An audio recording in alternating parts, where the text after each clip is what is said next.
All right, let's say I wake up tomorrow and everything's gone. Savings are wiped, investments are done for, and we are back to zero. No safety net, no head start, just me, my skills, and time. If that happened, here is exactly how I would rebuild 100K net worth or invest it in the markets. And I think that I could do it actually faster the second time. Not because I'd get lucky, not because I would take huge risks, but because I understand what actually matters now. When I first started building wealth, I made it more complicated than it needed to be. I thought it was about investing perfectly or finding the right opportunity or finding the next GameStop or finding the next crypto coin, but it is not about that. If you're starting from zero in your 20s, the game is actually pretty simple, but that does not mean it's easy. So here's the order I'd follow. The first thing that I'd focus on is actually not investing. It is not budgeting apps. It's not cutting out the coffees. It is increasing your income. Your biggest wealth builder is your job. And income does matter, but it does not alone get you to 100K. The savings rate does. If you are spending all your money and saving zero with a fantastic income, you're not going to be able to save up to 100K. And I want to be clear about something. Even saving 5% of your income moves the needle, especially at the beginning, because it builds that habit. It trains you to live on less than you make, and that muscle matters. You need to make the bad decisions hard and the good decisions easy. If your goal is to reach 100K quickly, the percentage does matter though. Your savings rate does not just determine how much you invest, but it also determines what you're able to live on. Because hypothetically, if you build a lifestyle that requires 95% of your income, you're stuck. Every raise disappears and every setback hurts a little bit more. But if you build a lifestyle that runs on 60% of your income and you're investing the remaining 40, now you have flexibility. Now you have margin because you're living on less than you make and you're investing that difference. And raises actually change your trajectory. That's the real power of a savings rate. It lowers your required lifestyle because you will be investing the difference, meaning you are living on the remainder while increasing your investment power at the same time. If I was starting over, I'd save something immediately, like even if it's 5%, you need to build the habit first, $50 a month, $100 a month. Then I would aggressively increase that percentage as my income grows. Because the first 100K is not about optimizing returns, it's about controlling lifestyle and creating margin. Here's something that hurts, but it's also the reality of building wealth. The majority of your first 100K is going to be contributions. You haven't quite hit that snowball effect where your investment account is generating returns that are making up even, it can get to yearly salaries, and that's when it really starts snowballing and compounding on itself. The first 100K, it is mostly you. So cutting expenses is step one, but you don't really build wealth by shrinking forever. At some point, you have to grow your income, and it is actually usually easier to grow your income versus cutting your expenses to where you're eating rice and beans every day for dinner. The easiest way to make more money is usually at your current job. Most people do not negotiate. Most people do not ask for promotions. Most people don't even ask what it would take to earn more. I would sit down with your boss and say, what skills would make me worth 20% more here? Then I would go build those in return. And sometimes a raise isn't about working harder. It's about solving more expensive problems. If you think you are hitting a ceiling at your location, then it is generally recommended to switch companies. Is a very strategic way to dramatically increase your income than staying loyal to one company. Unless you're in love with your company and the work-life balance is perfect and you're happy with the salary, don't switch always just based on more money if there's more cons associated with that new position. I would also try and increase my value per hour. Instead of thinking, how can I make $500 more this month? I would think, how can I make my hour worth more? That usually comes with skills that scale, like sales, coding, marketing, data, management, negotiations, communication, and every Fortune 500 company's favorite word right now, AI. High-paying fields exist for a reason, and that is that they solve big problems. So if you can naturally move towards an industry that produces more revenue, you'll naturally get paid more. Now, I'm going to do a lot more videos about college and how to approach college in a great way. I still think college is worth it in the great big 2026. You just have to be mega mindful about what you are studying, and you must research your ROI on your degree choice.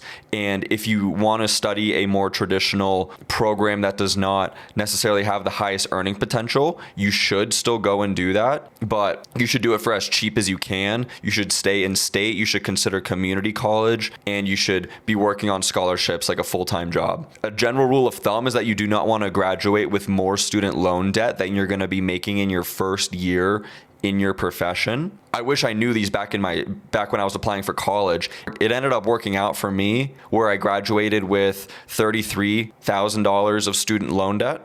For a 4-year degree, I graduated in 3.5 years. Otherwise, it would have been $40K. And my first salary out of college was actually out of that university. I got hired in their marketing department, running their social media channels, and it was $55,000. So I barely cleared that, and my undergrad was in communications with 2 minors in marketing and film. So it was a really healthy triangle to pursue content and media and video creation, content creation, social media. My last one for income is trying to generate a sort of side income. Now, that is a little bit like romanticized in 2026 with everyone hustling and doing side hustles, but it is a powerful thing only if it has leverage. This YouTube channel is something that I'm just trying out to try and build a side income with leverage, because these videos could be watched while I'm out doing things like working my normal 9 to 5, or when I'm exercising, or when I'm even sleeping. These videos can work while I'm doing that. Coding is another example of that. Your code will be working for you when you're sleeping.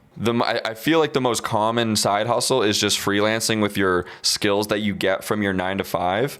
A lot of people who are doing media like me, they'll build like a digital product or just do content creation or consulting, even an extra $500 to $1,000 a month. Wouldn't that help everybody out? Like, who couldn't use an extra $500 to $1,000 plus a month? Here's one point that I want to make before going on to the next section is increasing your income without increasing your lifestyle is mega important, because you will be tempted to buy the newer car. You will be tempted to upgrade your apartment. You'll be tempted to spend more money on clothes and all this stuff. Like, when your income increases, if you are trying to build wealth, your lifestyle cannot increase at the same speed, because then you will essentially be in the same position that you were. If you go to 60 to 80K salary and your expenses go from 55 to 75K, literally nothing changed. But if your income jumps and your lifestyle barely moves, I'm not saying save every extra dollar, but the gap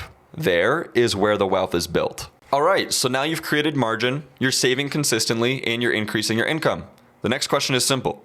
Where does the money go? And this is where a lot of people overcomplicate things. The first 100K is not built by stock picking. It is not built by timing the market. It's not built by chasing the next big thing. It is generally built by consistency, guys. If I was starting over, I would use every tax advantaged account available to me first. I would check if my employer has a 401k match. That is free money. You're gonna wanna contribute at least up to the match to get the full eligible amount contributed directly to your retirement accounts. The next one would be a Roth IRA. You contribute to a Roth IRA with money that has already been taxed, but it grows and you withdraw tax-free. My favorite of them all is the HSA account. It is quadruple tax advantaged if you are contributing via payroll deductions, and it is a health savings account that is supposed to be used for medical expenses. You do need to be on a high deductible health plan to be eligible for this account, but if you are a young, healthy person with low health expenses, this can be a fantastic option. And also, just to motivate you guys, there is a reason that the government limits your contributions to these accounts, and that is because they know they are powerful. They have to put a limit on them so they are not losing out on their quote-unquote cut. You know the old saying, there is 2 guarantees in life, and that is death and taxes. And taxes are one of your biggest expenses in life. If you can legally reduce them, that is instant acceleration towards your 100K number. You don't need to be smarter than the market. You just need to stay in the market longer than most people. Okay? Broad index funds, low cost, long term. The goal of your investing journey should not be to hit a home run. The goal should be to keep stepping up to the plate and hitting. One of my favorite sayings is to always be buying. You want to automate your investing so you are always buying into the market. That way, over 10, 20, 30 years, you're not going to notice these daily ups and downs that you see from checking your investment apps every day. It's just going to be a gradual uphill climb. You're going to see some dips and you're just going to have to keep on buying during those dips and not selling your stocks for a loss. keep investing, make sure your dividends are being reinvested. That's going to help the compounding. And a good way to work with this is instead of manually buying on a set period, on a bi-monthly or monthly period, some people even do weekly, is you're going to automate it, your investing. Automation beats motivation every single time. It does not depend on how you feel that month. The money will be going in no matter what. What's worked so well for me to help me stay consistent over these past 5 years earning income, the money that otherwise would be getting cleared to your bank account is not even populating in the account because it is going to investments. You never see the dollar to spend it, so you don't feel tempted, right? You're investing your money before you even see it, and it is compounding without you interfering. It removes the emotion from the system. You build it once, and then you let it run, and you go live your life and be a happy guy or girl. Staying out of high interest debt is a necessity. Debt is a chainsaw of a tool. And what I mean by that is when you're on the right side of it, it can be very effective. And if you're on the wrong side, it will tear you up. Credit cards are a perfect description of that. I think something like 54% of Americans are carrying a credit card balance over month to month. And that is just napalm for your finances. You generally don't want to start investing until you have paid off your credit cards because you're never going to out invest a 22% interest rate that your credit card is accruing. So I personally use credit cards for every single purchase that I can because I get a small kickback. You have better purchase protections, yada, yada. Haven't used a debit card in literally forever. I've even been able to pay my rent with credit cards via a few special programs, but it's not for everybody. I mean, some people will just overspend on the card and they can't pay the balances that they charge up. So credit card use is okay, but credit card debt, it's no way, guys. I briefly touched on cars earlier, that you don't want to buy an expensive car in your 20s, but the best way to purchase a vehicle is generally cash because you don't want to be paying interest on a depreciating use asset. But I understand that everybody in their 20s does not have 12, 15 grand lying around to spend cash on a car. I financed my first car and I paid cash for my second car. So I'm eating my own cooking here, and I understand that not everybody can pay cash for their first vehicle, and you need a vehicle to get to your job, your biggest wealth builder. So when you're shopping for cars, a conservative guide to do is 23.8, and that is a 20% down payment on the vehicle, which helps you not be immediately underwater when you leave the lot. 3 means a 3-year term, so you're not forcing your interest over a longer period of time, reducing your upside on the deal, paying more interest to the bank. On a 3-year loan, you'll also own the vehicle quicker. You won't be manipulating your monthly payment by stretching the length of the loan, because dealerships will be glad to give you a 72, 84-month loan. Like, it's really getting crazy. The 8 is 8% of your gross monthly income should be going to this car payment. 8% is low. Some of you might hear that and say, that is nothing close to my car payment. I'm paying way more than 8% of my income on my car. This is a guideline that I strive to follow when I'm going to be shopping for my next car. I am just not really a car person, and I don't care to be driving a flashy thing. Just a way for me to get to my job, and I don't want it taking up a huge proportion of my income. You might be thinking about all this in the beginning. It really feels slow. Like, you're saving, you're investing, you're doing everything right, and the numbers barely move. And that's why most people quit before 100K.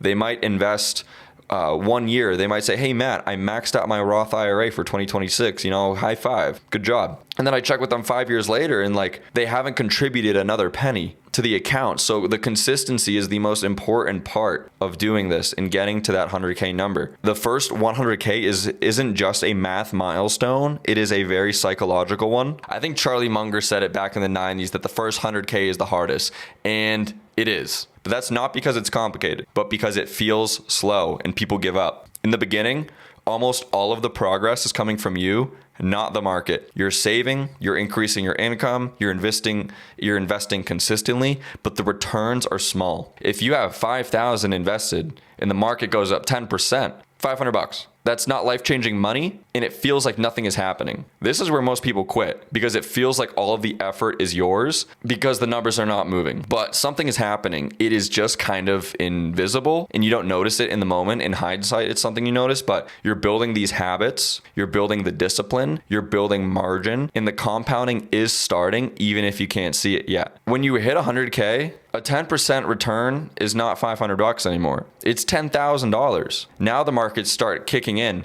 and helping you grow, and it feels like the money is working for you. Now, $10,000 a year isn't nothing, but what you've accomplished by hitting $100,000 is that you've mastered the discipline aspect of investing. It proves that you can control your lifestyle. It proves that you can grow your income. It proves that you can stay consistent. You've mastered the patience in investing through the dips and always be buying and automating your gains in investments and contributions to the market.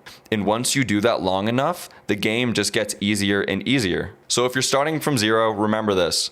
Step 1, control your lifestyle. Step 2, increase your income. Step 3, invest consistently. Step 4, stick it out through the quiet phase and the building phase. And step 5, watch the compounding take over. That's how I built my first 100K, and that's how I would do it again if I had to start over. Nothing flashy, nothing magical, just time, margin, and consistent action. Do that, and 100K isn't just a number. It is proving that you can build real wealth.